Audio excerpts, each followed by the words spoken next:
seja bem-vindo ao Ministério Apostólico Getsemane. Nós estamos no nosso terceiro culto de hoje 8 horas. Fizemos o culto da primícia às 10. Tivemos um outro culto muito abençoado. E agora estaremos nesse nosso terceiro culto.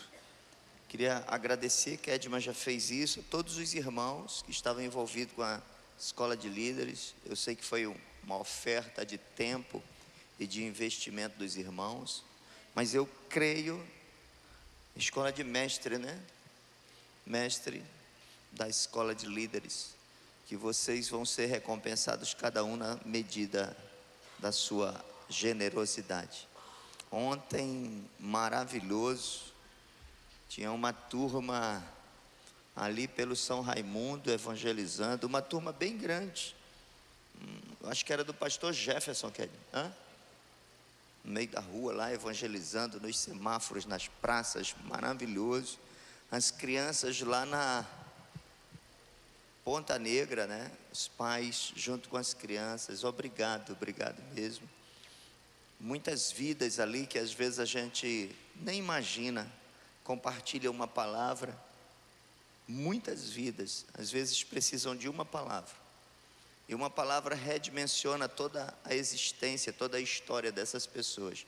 Então ontem nós estávamos orando para que Deus consolide essa palavra, traga através dessas palavras das crianças uma cura, libertação, transformação, salvação, que ela opere tudo que tem dentro dessa semeadura. Abra sua Bíblia em 1 Coríntios capítulo 2, versículo 16. Nós temos a mente de Cristo. Você está do lado da sua esposa, seu amigo, amiga, irmão, inimigo. Diga para ele assim: nós temos a mente de Cristo. Aperte assim na mão dele, pegue pela mão e diga assim: nós temos a mente de Cristo. Esse tema da nossa reflexão nessa tarde está baseado nesse texto. 1 Coríntios 2,16. Paulo, ele falando à igreja de Corinto. E essa igreja era uma igreja cheia de filosofia, porque eles eram adeptos do conhecimento grego e se achavam uau. Sabe quando o cara se acha o cara? Quando ele pensa que ele é. Já viu assim? O cara pensa que ele é. Aí Paulo, de uma forma meio carinhosa, né? Eu acho que Paulo não consegue ser carinhoso, não. Eu acho que ele nem teria igreja hoje. Porque hoje os nossos relacionamentos são relacionamentos muito cheios de mimimi, Cláudio, né? A gente tem que, querido, coração, bombonzinho. Se você fizer uma cara mais feia, aí um está dizendo: mas com que cara que eu vou falar que eu só tenho essa? Não, eu estou dizendo assim, uma cara de, uma voz mais ríspida. Então Paulo dá uma atravessada. E se você ler o contexto, é impressionante. Ele diz: quem conheceu a mente do Senhor para que possa instruí-lo? Sabe o que ele está dizendo? A mente de Deus foi a mente que criou todas as coisas. Ela está para aquém de toda a existência humana. Antes que houvesse qualquer coisa, qualquer pensamento, qualquer ideia, ele era. E a partir dele foi que todas as coisas foram geradas. E depois todas as coisas vão sucumbir. E ele continua. Ele disse: olha, passará céus e terras. Toda estrutura, por mais robusta que seja, toda estrutura por mais consolidada que seja, é apenas um sopro diante de Deus. Ele diz: passará céu e terra, o firmamento vai passar, o universo vai deixar de existir. Ele diz: mas a palavra do Senhor permanecerá para todo sempre. Dê um aplauso a Ele. Aí ele diz assim: olha, quem conheceu a mente do Senhor para que possa instruí-lo? Para de querer dar conselho para Deus, instruir Deus. Às vezes a gente nem quer instruir, mas a gente quer dar para Ele dados, para que Ele possa fazer um juízo de valor mais afinado. Porque Ele diz: olha, você se comporte assim com a sua esposa, com o seu esposo, com o seu amigo, essa e essa direção, eu te aponto o caminho. E você diz: espera aí, Deus, ouve o que eu vou te dizer, porque talvez o teu pensamento esteja tão obsoleto. O Senhor não conhece a minha esposa ou o meu esposo. Eu vou te dizer quem ele é, quem ela é, que tipo de problema eu estou enfrentando, para depois o Senhor me dar um conselho. Ei, aquilo que Deus disser, faça, porque certamente a Bíblia diz que o conselho dele é bom, é agradável e é perfeito, sem retoque. Ele diz: eu é que sei que pensamentos tenho sobre vós. Eu tenho uma ideia, eu tenho um desenho, eu tenho um projeto para a tua vida.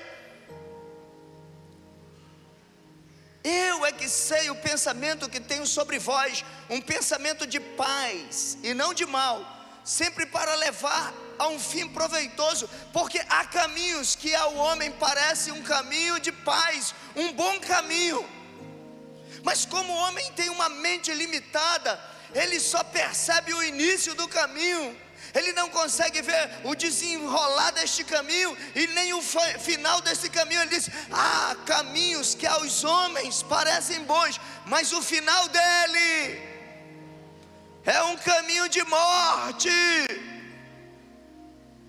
Então Deus é um Deus que inicia a história, sabendo o desenvolvimento dela e conhecendo o final. Para de dar conselho para Deus e ouve o conselho de Deus. Se inclina ao conselho de Deus, ouve o conselho de Deus, obedece a orientação de Deus, e você vai ter uma vida muito próspera, uma vida muito abundante, uma vida cheia de vitória. Se você deseja isso para você, aplauda o Senhor e diga glória a Deus. Aí olha o que ele fala para a igreja: igreja, nós agora já fomos transformados, nós fomos arrancados do reino das trevas e transportados para o reino do Filho do seu amor. Nossa estrutura é outra, nossa base é outra, nossos fundamentos são outros. Nós temos a mente de Cristo. Diga para a pessoa que está do seu lado, diga: nós temos a mente de Cristo. Paulo é conhecedor dessa base poderosa que se chama mente, estrutura de pensamento. Ninguém opera fora dos seus pensamentos. E no reino espiritual, Paulo entende que a mente é o primeiro campo de batalha. Há no reino espiritual uma porfia, uma luta para quem vai ocupar a tua mente. É por isso que Paulo está dizendo que ele já foi liberto. Ele já não pensa mais como o homem natural pensa. Ele diz agora: eu penso como os céus pensam. Nós temos a mente de Cristo. Porque quem toma a nossa mente é o Senhor da nossa vida. Quem toma a nossa mente, toma os nossos pensamentos. Quem toma a nossa mente, toma as nossas decisões. E quem toma a nossa mente é o Senhor da nossa história e do nosso futuro. É engodo pensar que nós somos livres pensadores. Ninguém pensa livremente. Nós sempre somos influenciados. O nosso pensamento está determinado por quem ocupa o senhorio da nossa mente. É tão forte isso, que Paulo diz assim: sobre tudo que tu deves guardar, guarda o teu mente, porque coração é apenas uma expressão poética da sede dos nossos pensamentos e das nossas decisões, que são a mente. Ninguém sente nada no coração. Quando a gente sente alguma coisa no coração, é infarto.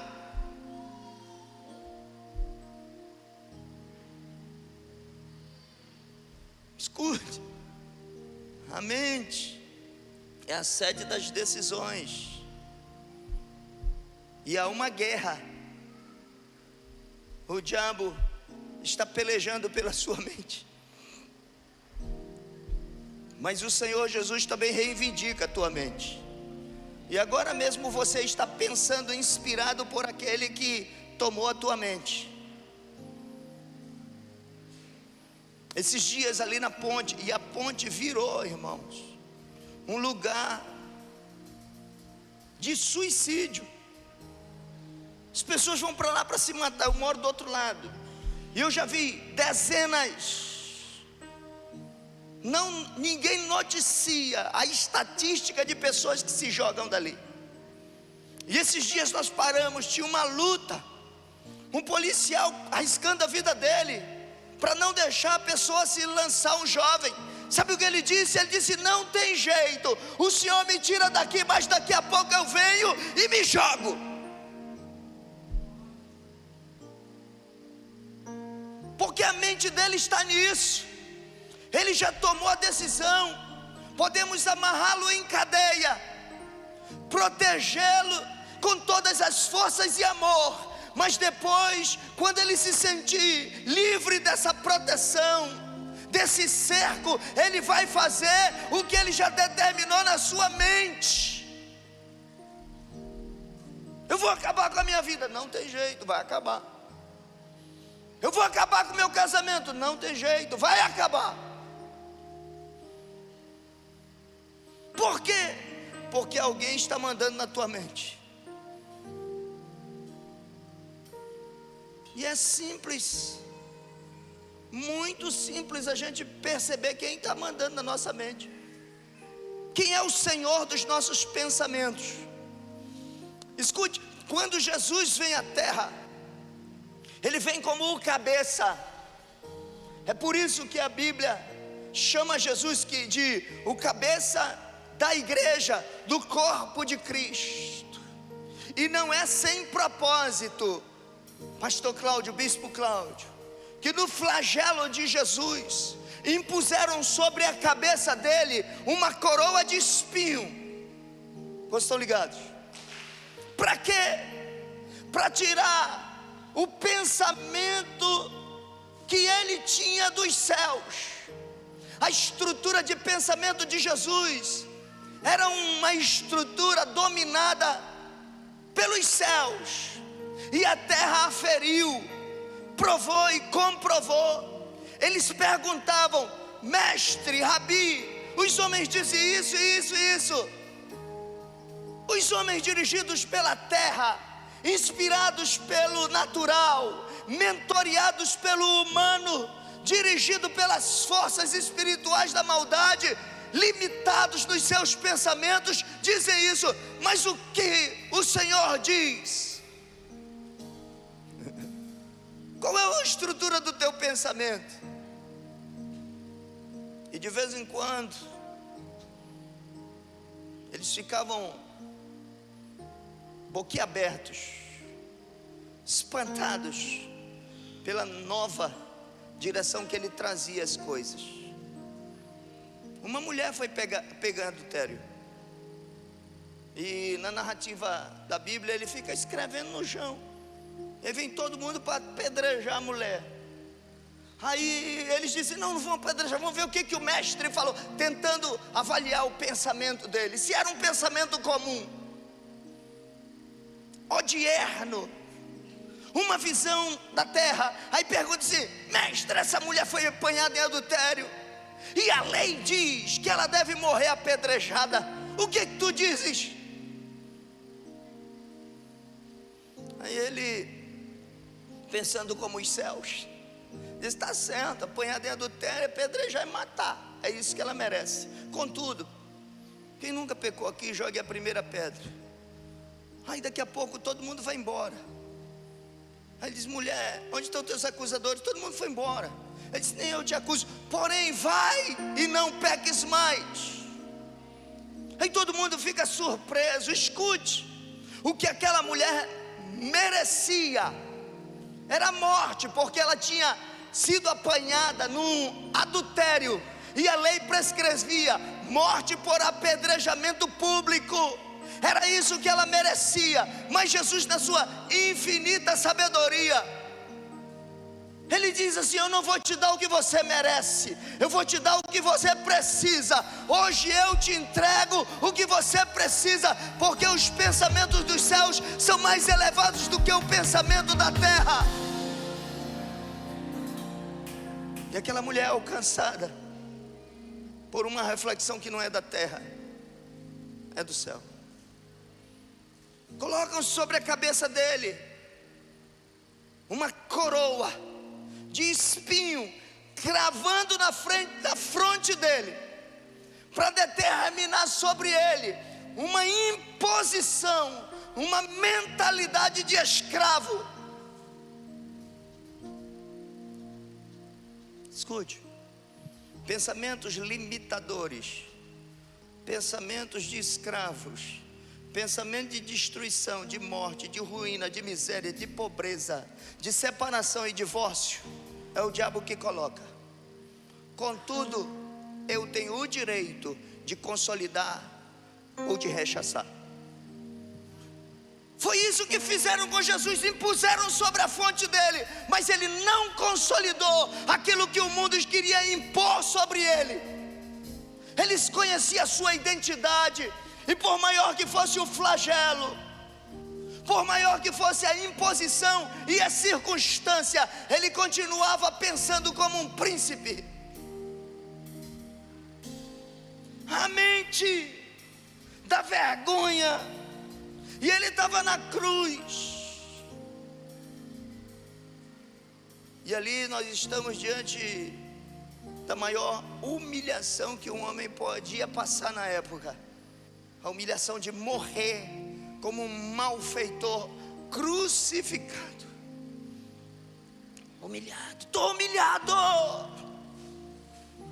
Tem muita gente pensando dessa forma, com uma mente de limitação, de humilhação, de dor, de angústia.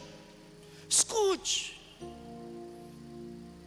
você não nasceu para ter uma mente de escravo. Você não nasceu para ter uma mente de humilhação. Ele impõe uma mente de dor, de sofrimento, de angústia. E parece que é geral esse sentimento, essa mentalidade de viver em dor, angústia, sofrimento. É impressionante. Até num culto como esse, às vezes o pastor Moisés tem que dizer: alegrai-vos, levanta a mão, dê um grito de júbilo, faça alguma coisa, porque num ambiente de extrema celebração, na presença do Rei dos Reis, Senhores do Senhor, num momento de tanta alegria, as pessoas se comportam em tristeza, parece que estão em flagelo 24 horas da sua vida, uma alma fracassada. Se você perguntar: como você está? Estou bem não, estou bem não. é um ombro caído, é um semblante caído, é um discurso que não tem alegria. Isso é reflexo da mente de escravo, dominada por esse mundo, consumida pelos problemas. É uma humilhação, é um sofrimento, é uma angústia. O cara vive angustiado. Como é que tu está? Não sei não. Tem um negócio assim dentro do meu coração. Mas o que está dentro do teu? Uma angústia. Mas que angústia é essa? É angústia. Aqui dentro. Pode preparar uma festa para ele. Uma festa surpresa no dia do aniversário. Para você comemorar o aniversário com ele. Levar os melhores presentes, os presentes dos sonhos dele. Quando ele chega em casa e vê aquele povo: alguém morreu? Não, é o teu aniversário e nós viemos celebrar, trazer presente. Ai meu Deus, misericórdia. Pastores, líderes, igrejas, sacerdotes, senhoras, crianças, adolescentes. Paulo diz: ei, vamos parar com esse negócio, porque nós temos a mente de Cristo.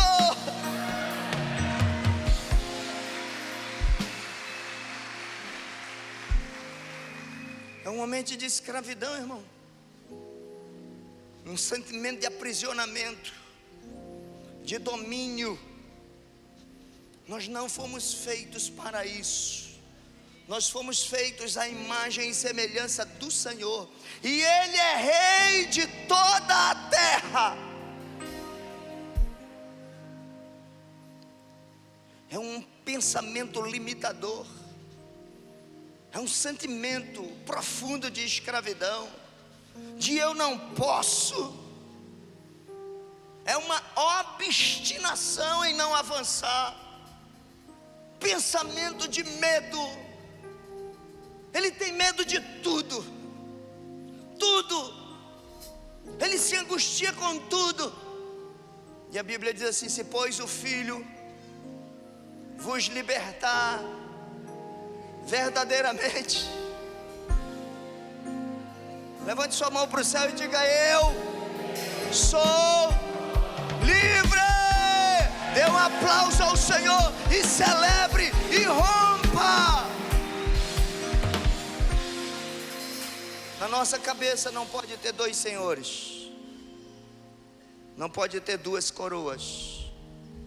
E para receber uma nova coroa, uma nova direção, a gente tem que desistir. Eu tenho que renunciar. Diga assim: renunciar. Tem um apego, irmão. Sabe aquele apego? A coisa que te faz mal, que te causa dano. Ai, mas eu não quero desistir dessa coroa que domina a minha mente, que me faz pecar, que me impede de romper. É um tal de eu não posso, que o pecado me consome, que eu não tenho forças para vencer. Como não? Como não?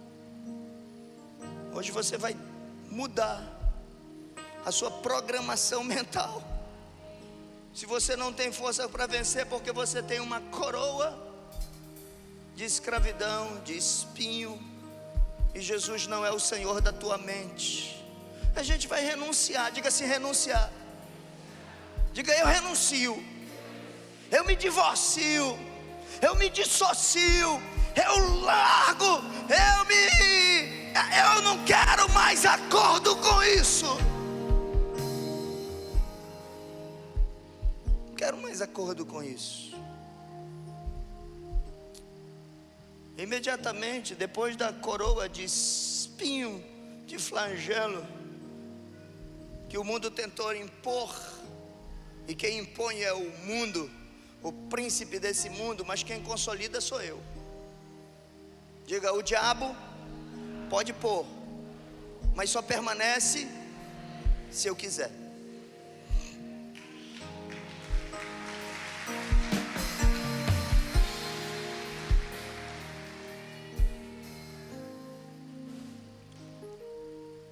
No reino espiritual nós sabemos dos poderes, e há um poder chamado poder da decisão. Aí Jesus decidiu. Zombaram dele: olha, se tu és o Cristo, salva-te a ti mesmo e a nós também. Ele não precisa provar nada para ninguém, ele sabe quem ele é, a identidade dele é dos céus. A terra não pode roubar a identidade dele. Tentaram maculá-lo de todas as formas, feri-lo de toda forma, desfiguraram a carne dele, desfiguraram as vestes dele, denegriram a imagem dele, mas a identidade dele ninguém roubou. Ei, crente, nós temos uma identidade. O diabo pode jogar a gente no chão, pisar em cima, fazer de chiclete, pode maltratar a nossa carne e os nossos sentimentos, o nosso nome, mas a nossa identidade é de príncipe. Paulo está dizendo: vós tendes a mente de Cristo. Quem tem a mente de Cristo glorifica.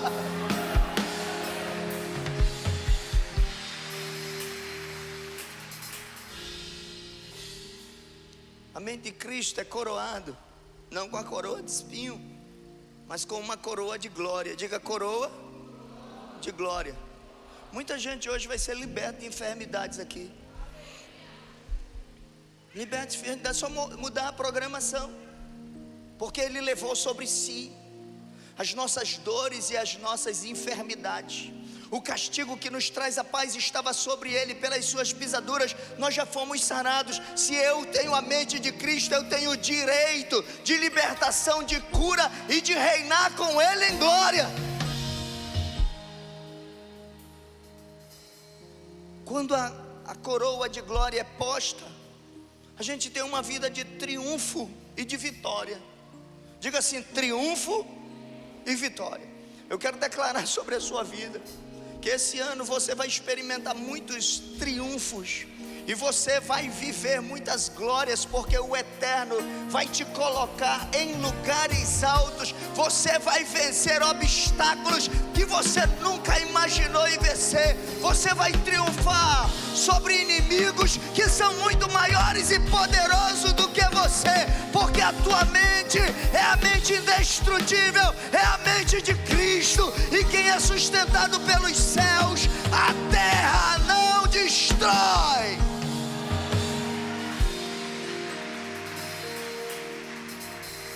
Eu estava falando, acho que foi domingo, que o cara que opera com a mente desse mundo é tão ruim, viver com ele é tão ruim, que se ele fizer um concurso com 100 vagas e tiverem 100 candidatos e ele for um dos 100, ele diz assim: eu ainda vou ficar de fora, não vou ser aprovado. O homem que opera com a mente de Cristo, a mente é tão poderosa que se ele disputar com 100 pessoas, uma vaga ele diz: é minha. Diga assim: é minha. Diga: é minha, é para mim, é comigo, sou eu. Diga assim: em Cristo eu sou mais do que vitorioso.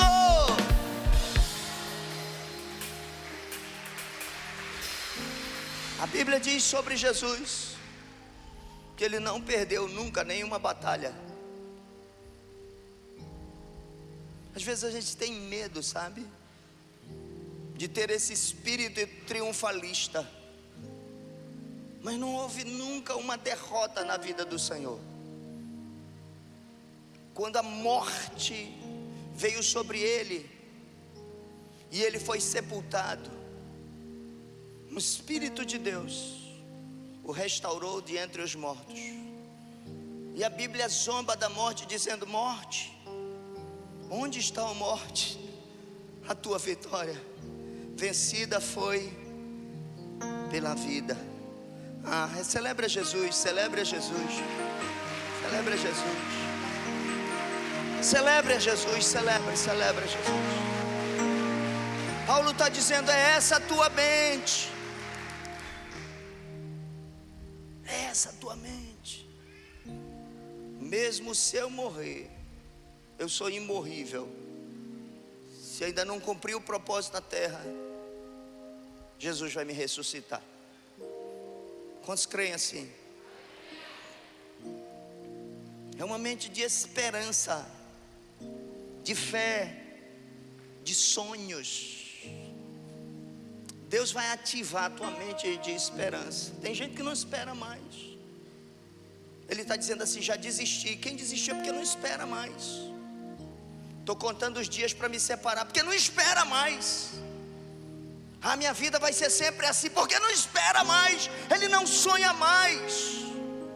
Ele não tem mais expectativas. Em Cristo todo dia a gente gera expectativas, porque Ele diz assim: o choro, mais alegria.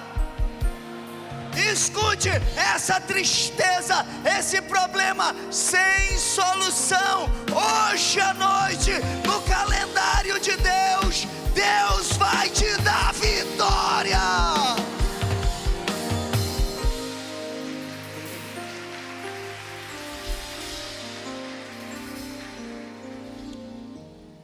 Diga para o seu irmão: nós. Se estiver perto da sua amiga, diga: maninhazinha,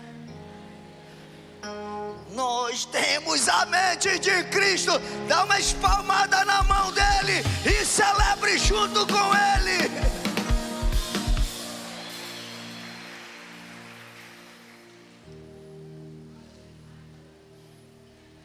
Tem gente que é do céu e opera com a mente da terra. O cara é do céu e ele opera com a mente da terra. A mente da terra não vê solução. A mente do céu nunca aceita a derrota. A mente da terra só vê um caminho, é o caminho da morte. Chega, é doce, é impressionante, é doce. Não tem mais jeito, acabou, desisto, lancei a toalha fora.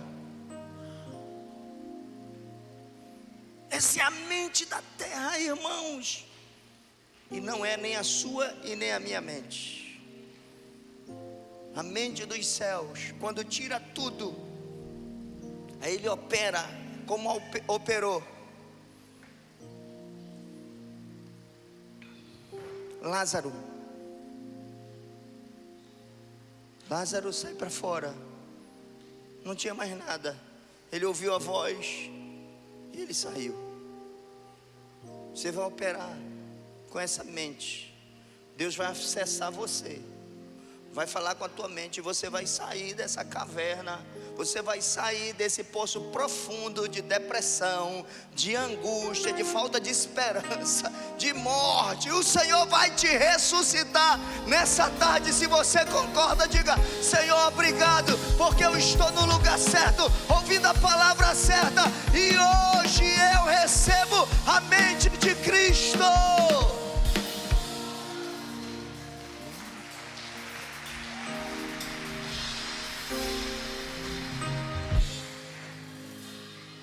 Tenho a mente de Cristo.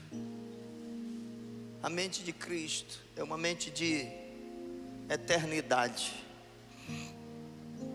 E quem é sustentado pelos céus, a terra não destrói, irmão. Mente de eternidade. Sabe o que significa isso? Diga para o seu irmão, diga: nós temos a mente da eternidade. Pergunta dele: tu sabes o que significa isso?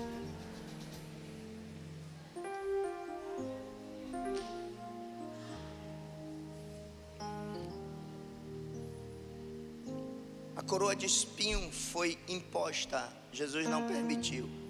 A coroa de glória é eterna. E nós vamos receber no futuro o coroamento do princípio que vivemos na terra.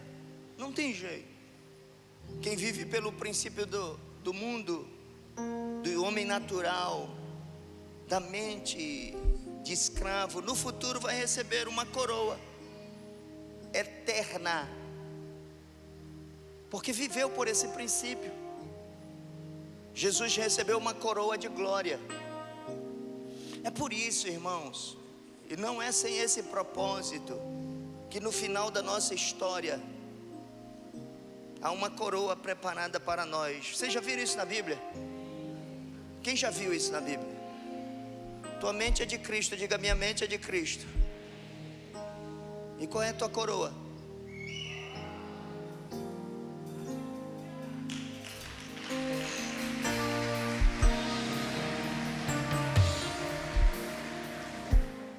O Eterno compartilha no presente a coroa de glória, e no futuro Ele coroa a nossa mente com a coroa daqueles que viveram pela mente do Cristo.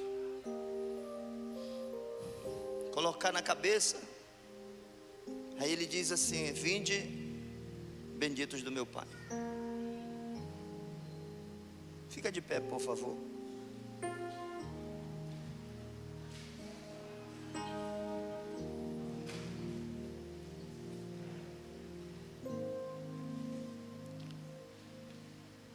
Tem alguém aqui pensando com a mente da terra? Não me responda não. Se você continuar nesse processo, esse pensamento da terra vai te levar para executar exatamente o princípio dele. O diabo veio para, os pensamentos da tua mente é para matar, roubar e destruir. Ele vai usar o teu couro para fazer tamborim. Não estou brincando. Ou você renuncia a esse pensamento e começa a pensar como os céus. E aí a gente entra numa rota de vida, de libertação, de restauração. Ou a gente continua no nosso pensamento de morte. Não tem jeito. Nem Deus tem palavra para a mente que é escrava. Você pode aconselhar o cidadão: meu filho, você não está vendo? Você não está entendendo? Mas eu decidi, a minha mente é de escravo e de morte, então morra. Isso disse um cara aí que eu não sei quem está gravando não, né?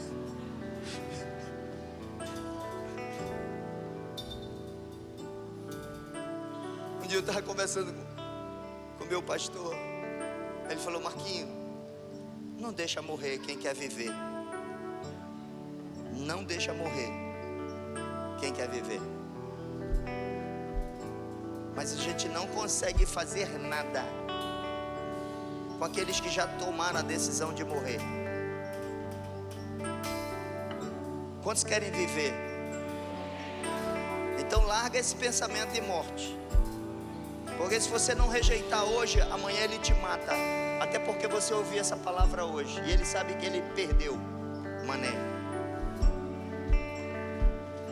O diabo perdeu,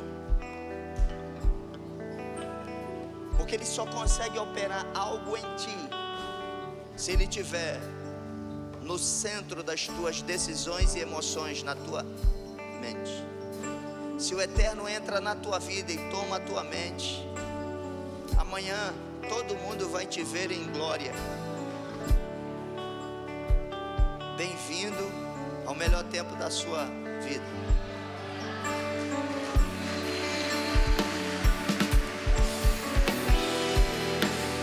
Você pode pôr a mão na sua cabeça e diga assim: eu renuncio.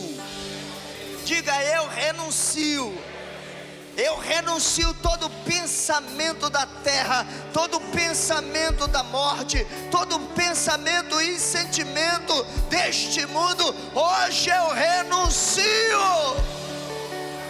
Diga: eu recebo na minha mente o Espírito de Deus. Diga: Espírito Santo, Tu és o único que tem a autoridade para viver no centro da na minha mente.